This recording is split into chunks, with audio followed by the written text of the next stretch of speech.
I'm Tom Donaldson, and I come by way of a long winding background. My current position is at the Wharton School at the University of Pennsylvania, where I am the Mark O. Winkelman Professor. I've been there for about 20 years. Prior to that, I was at the School of Business at Georgetown University. Prior to that, for a brief stint at the University of Virginia, and prior to that at Loyola University of Chicago. Where you were the Wharton Professor at the end. There are 4 professorships. If you want me to mention them all, I can, but I don't think we want to go into all that, right? Yeah. I only have 3. Oh, well, that's it. Okay. All right. I'm just joking. So, All right. So how did you get involved? I mean, what was your original thinking in philosophy? And how did you get involved in business ethics, for heaven's sakes?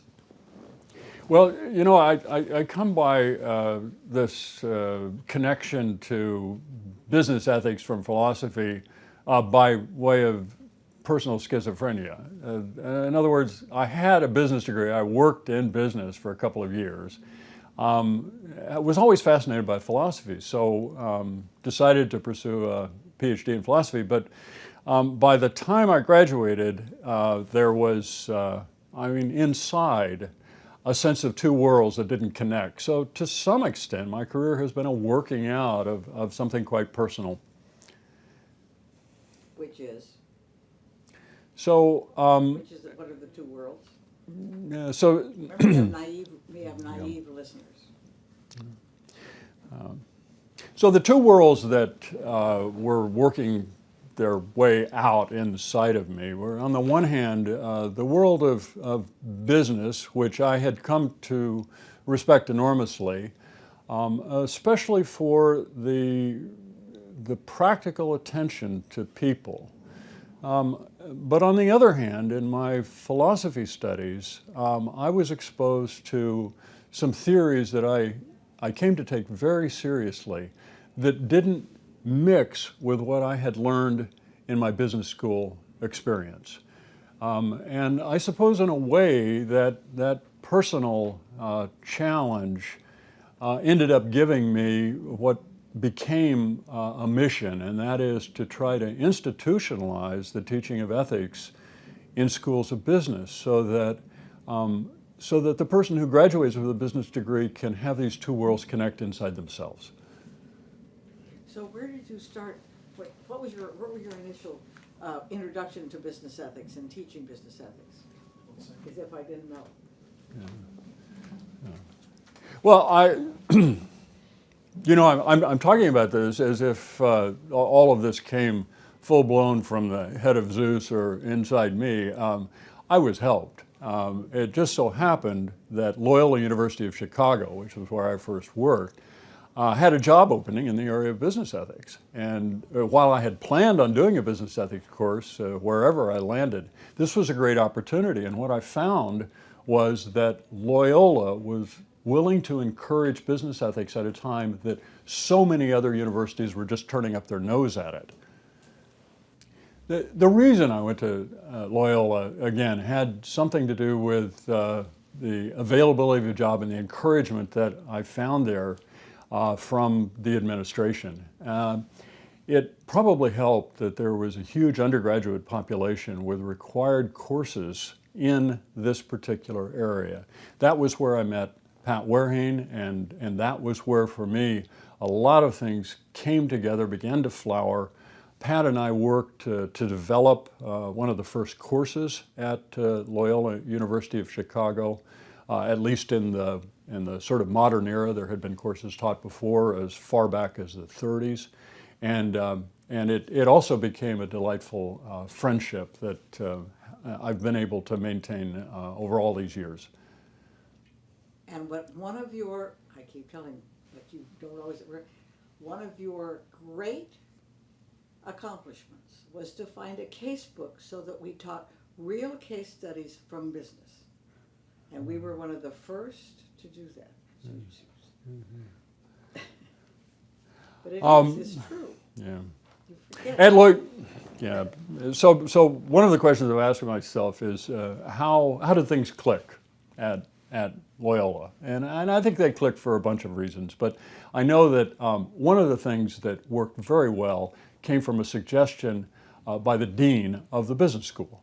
Now, he knew that with Pat Werhane and me, he was dealing with a couple of philosophers. So he said, use case studies. And Pat and I proceeded to put case studies directly in front of students.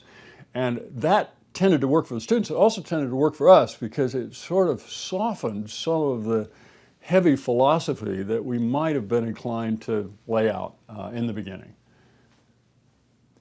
And so how then did how did that affect your research and your future, your research after working on this course? Yeah. And also in the meantime, back up and talk about this. This was one of the first anthologies in business ethics in the modern world that we developed. Don't worry about bragging about yourself. Yeah, no. We're fine.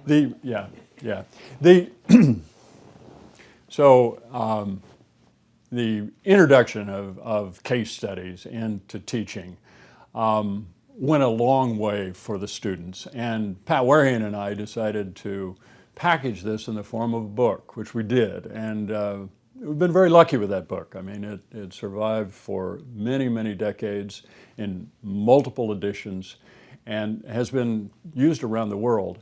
It persuaded me with its success that while it's important to contribute what you know best out of your specialty, whether one is a philosopher, or economist, or anthropologist, or whatever, if it's not tied to real business situations, and that's what case studies provide, it's not going to work. And so, squeezing blood out of a stone. So you've got to talk about your research and how from this, how you went on. You wrote that book on human rights, on international whatever it was. Okay. I mean, you did. Talk about your research. Your first book on corporations and morality. So you want me to talk about research? Yeah, I want you to talk about the research stream that came out of your thinking in business ethics. My days at Loyola, and I was there for 11 years, launched some ideas, some of which have still not reached fruition. But I began at that point to try to crystallize, at least for myself, how some basic philosophical concepts, such as the social contract, might fit with some of these realities that we were encountering in case studies. So the first book that I wrote, Corporations and Morality, was focused on how we can conceive the business by backing away, almost the way that the famous philosopher John Rawls did, with a social contract to ask questions about what is business's proper role in society? What would be the terms of a deal, as it were, between rational people in society and the business institutions that they create? Now, beyond that, I was led to think about these matters at a global level, beyond domestic. At that point, as now, issues of corruption, issues of dominance by corrupt governments of business were prominent. So it was at that point, with my next book, The Ethics of International Business, that I took on questions of human rights. Because I've always thought, and I still think, that the moral language of human rights is the best accepted and the most applicable to the business world. I mean, obvious questions arise. So businesses don't go around just violating rights willy-nilly. So the question that came to me was, how can we take this body of thinking and give it application in a way that guides managers? And one of the ideas that started to germinate, which I articulated in the book, was that businesses don't have the same responsibilities with respect to human rights as others, but we can map those in terms of their special obligations. They may be more limited than your obligation and mine or that of the nation state, but they exist and they're important for business. After that, I proceeded with Tom Dunphy to take the very notion of social contract that I had written about much earlier and give it application to legal contexts and very practical institutional contexts in business. So The Ties That Bind, a book that we wrote together, was inspired in part by this idea of the social contract, but also Tom Dunphy's ideas. Tom was a very successful professor, legal theorist and business ethics. Tom's ideas about how we can't just talk about the abstract deal between society and businesses. We better also talk about the deals that are out there, that exist. They may not be written down, they may be implicit, they may be ties that bind, to use the title of the book, but they're still extremely important for business people to know in order to provide guidance. After that, and in part encouraged by the fact that in business schools, articles tend to count more than books. I began writing a series of articles, and some of these appeared in places where business academics were able better to read them, I think, than in some of the books that I published earlier. And one of the things that I have since focused on is the idea of how we understand the purpose of a business from the standpoint of investors, the standpoint of employees, and from the standpoint of the surrounding public. There are existing ways of thinking about this that we teach in business schools, but unfortunately, many of them don't address issues of ethics explicitly. So for me, it was a challenge, and a number of the articles I wrote focused on this, to see how some of these existing theories, many of which were derived from economics, could be infused with some good thinking from the tradition of ethics to provide practical guidance. And you've also done, and maybe Gretchen will ask you this about your consulting work, you're linked to corporations and that work. I'll let Gretchen ask that question. Sure, I can ask that question. Sure.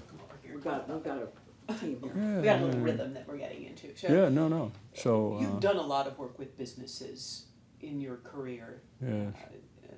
And so one of the things that I'm interested in hearing you talk about is how businesses have reacted to the theories, to the philosophy, to this infusion that you're talking about. Are there examples of companies that have really embraced this and used your ideas well in order to bring these notions of business ethics into their business activities?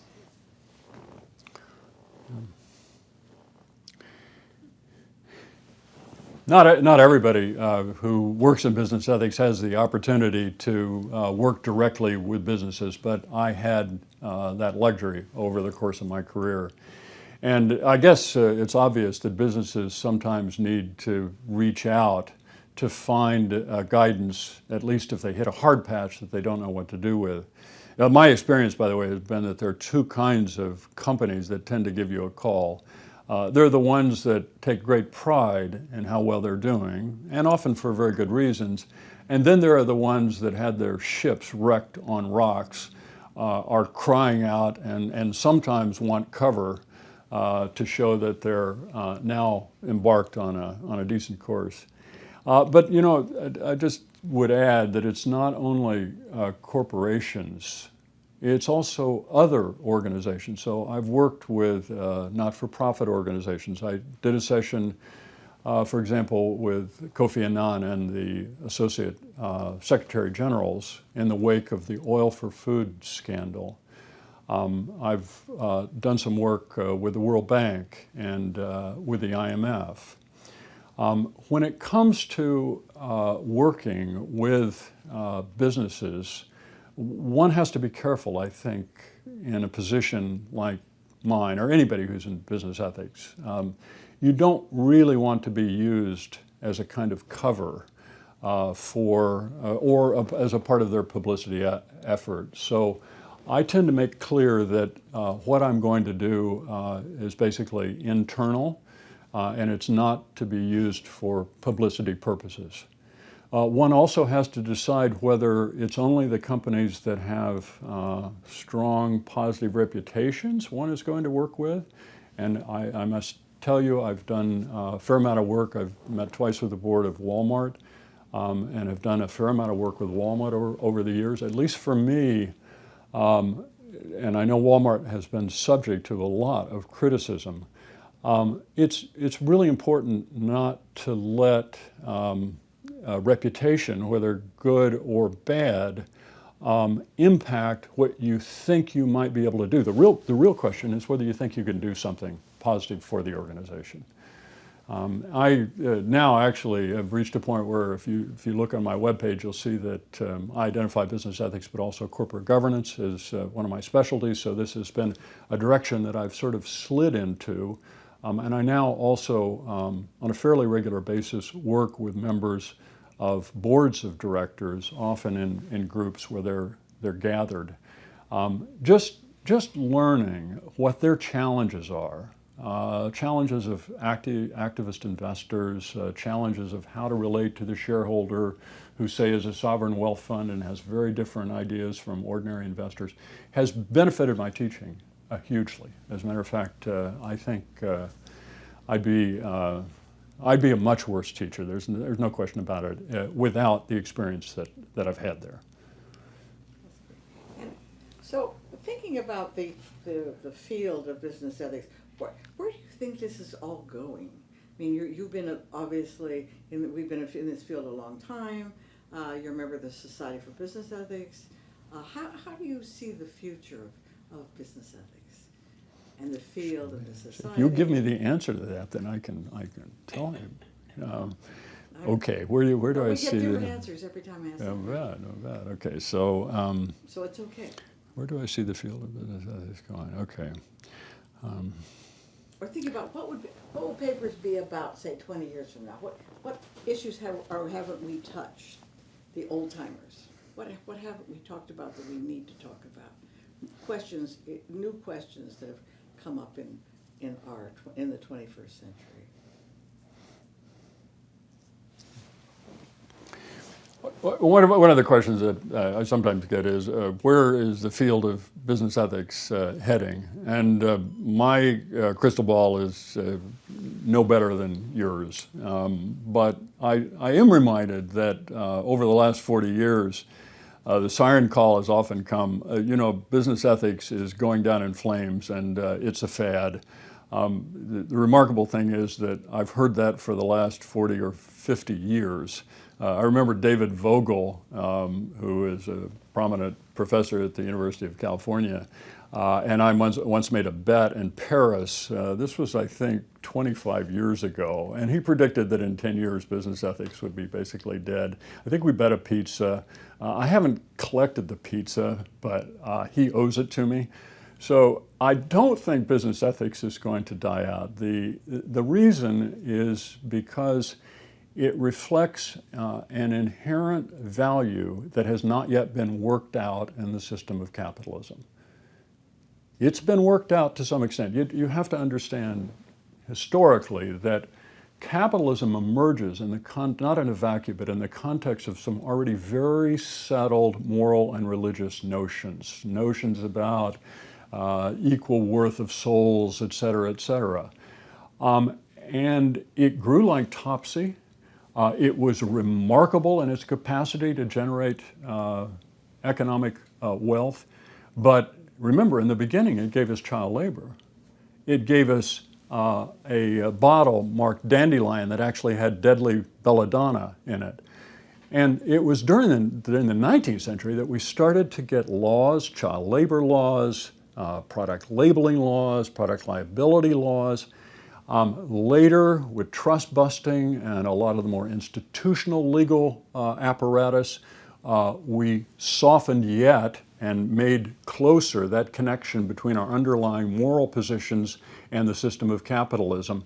But there's a point of diminishing marginal returns in the impact that law can give. There's a space in business activity and human activity that's very difficult for legal mechanisms to touch. And for me, a lot of that has to do with the culture and education of people who lead business.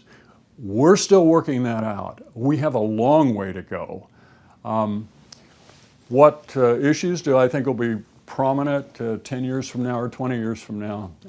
It's very hard to say. I think the obvious answer, and I'm saying this right now in 2019, the obvious answer is that we still have a long ways to go with technology and how issues of privacy, issues of intellectual property, and so on, which are the proper province of moral thinking, how they're going to be worked out in this brave new world, the digital world.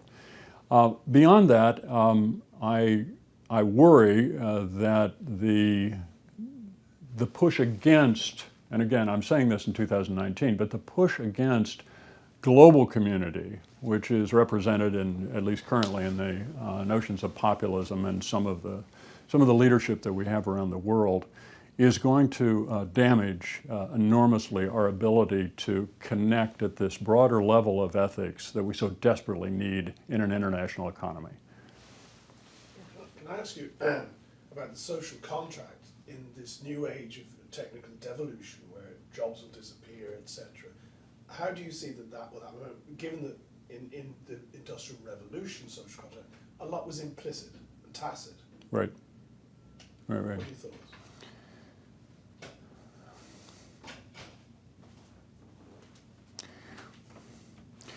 One of the questions that comes to my mind as a person who's thought a lot about the social contract is how that contract is faring in 2019. And I think there's no question that it's frayed at the edges. Now, understand, in the earlier years of social contract thinking, and we can go back to Europe and the US in 1950s and so on, there was a more simple contract between employees and the business, pay us a salary. That began to change, and I think rightly so. We expect corporations now to do more than that. We expect them not to discriminate on the basis of race and gender and so on. We expect them to attend to the environment in at least certain ways. But the real fraying, I think, has occurred because we have let market thinking trump some of our moral thinking when it comes to the relationship between the employee and the employer. Labor unions have declined. You may think that's a good thing. Regardless, what happened there was a lessening of power, and we have taught in business schools, I think, way too much, keep your bags packed. When you come out of our institution, keep your bags packed, because it's a world in which you have to be ready to move from one place to another. The loss of loyalty and commitment to an organization that's more than just an economic organization, because people's work life is part of their personal life, well, it's frayed, and in a very disturbing manner. I agree. But there's two sides to the loyalty, of course. Yep. And the fear, and you get too loyal and then you get fired. So there's this back and forth on this, I think. And that's why we're seeing our MBA students think of themselves, I put something like, he's a professional. He's a professional finance guy. Right. And so he's changed jobs 10 times. Right. And he's got headhunters literally parked in front of his house. So, right. but he sees himself, he doesn't see himself as identified with any of the companies he's been with. Right. It's an amazing right. mindset change. Right. So he would know what we were talking about. So I just wonder if that's going to consist. Yeah. One other thing, how do you see, because you work across disciplines too, I mean you work with lawyers, and how do you see business ethics and behavioral ethics, about which I know you know, and law How do those, are we gonna be taken over by the behaviorists or the social scientists, as some people fear, or not? The philosophers. Yeah.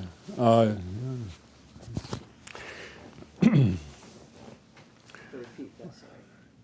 I think one of the great challenges facing business ethics today is how different tribe members relate to other tribes.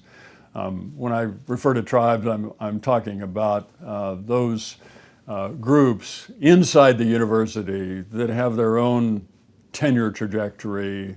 That is a way to, sort of ring the bell, get a permanent tenure job, and so on. And it's not only that different departments have different tribal affinities, it's also that there are tribal affinities connected to ways of thinking, ways of doing research. Behavioral ethics has emerged, in part as an offshoot of behavioral economics, but these are people who establish correlations in the world and do so typically with mathematical models. They've contributed enormously to what we have to learn about business ethics. We've learned, we sort of suspected that people tended to favor themselves and their own ethics. We now know rather precisely how they do that and in what ways.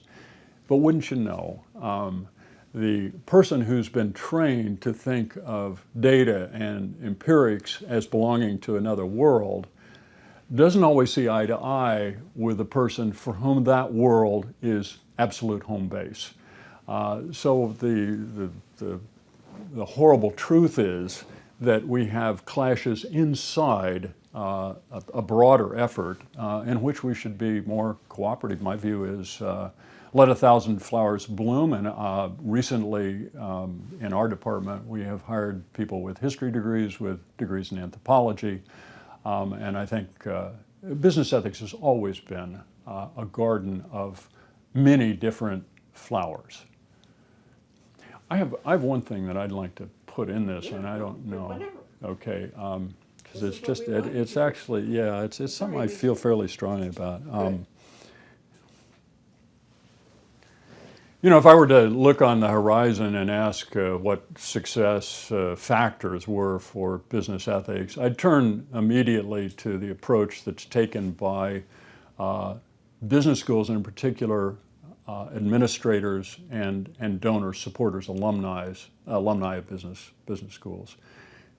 Business, at the level at which, say, at Wharton, it is taught, is a profession. And these are professional credentials that we hand to people at the end of their journey and send them off into the world to do what? Yes, to benefit the world by bringing more wealth, both to themselves and to other people. But because as educators, our cause is to teach a professional school, I think inevitably business has to be viewed as a profession, and like law, like medicine, be understood as having ingrained in the profession certain commitments to the public good. That change alone, I think, and you're starting to see it in some of the business schools, can make an enormous difference, I think, in the future. But it's slow coming because, well, Karana tried to do it at Harvard, and it's still very slow coming. Yeah. And of course, I mean, we can talk about that. I think Karana didn't quite do it. I don't think the oath is exactly what you want, but No, I know. but yeah, and it's, I mean, at work, I think right now we're losing a dean, but I think it's a dead letter right now. Your work with Walmart has created a sort of a new perspective I'm taking from your comments, a little bit of an evolution in the way you think about things, the way you teach things, Right. and the way you understand what happens in a business. I find that really interesting. I've worked in a business. I'm a lawyer. I worked at Baxter for 18 years. Did you? I She was the have, chief ethics and then officer. I've been at the University of Illinois now for 12 years. So I have this sort of evolution in my own thinking. One of You the weren't things there when Harry Rich was there, were you? at Baxter, Harry Kramer. Harry Kramer. Yes, I was. I worked with him closely. Interesting. Yeah. Okay. Well, no, but actually, this is another person, probably my cousin, Harry Rich, who Oh, was. Harry Rich. Yeah, he was a senior VP, but I think No. probably before your time. Before my Okay, time, perhaps, okay. yeah. Yeah, so, I didn't know him. okay. I worked at Fernlog, Sherry Kramer. Okay, but you find interesting this, well, you've done it. I mean, you, Right, and what I often find is that when you sort of get to the cases in the classroom or you talk with academics, you sort of get and even people in the world, you get this very simple thing. BP is bad, BP doesn't care about safety, right? Wells Fargo, terrible, they had it. Walmart, bad company because of bribery. So what, this sort of richer understanding that you've developed, how can we get other people to understand the subtleties of what actually happens in a company on a daily basis? you know, you travel the road long enough and you start to notice things in the landscape. And one of the things that has struck me by working inside corporations is how translucent the veil is as other people try to understand what a corporation is. We tend to like to love and hate certain companies. Take Walmart as an example. A lot of people love to hate Walmart, and perhaps there's a lot to hate. But you know, if you are in Walmart every day, you start to see the real people, the good people, who adhere to, for example, absolutely stringent requirements on what they do with their money and the company's money. There's a toned down notion of elegance. As you probably know, Walmart's headquarters looks like a little middle school building. And so for me, it's been revelatory to realize how difficult it is to appraise a company simply from the outside. I spent 20 years as on the advisory board for the FTSE for Good, and the FTSE for Good is an index mechanism that attempts to rank companies. For me, spending time trying to get down to evaluating whether a company was good enough to be in our index or not took me in a place where even and I've been thinking about this for a long time, didn't think I'd be going. So, if I've learned one thing, it's don't judge too quickly.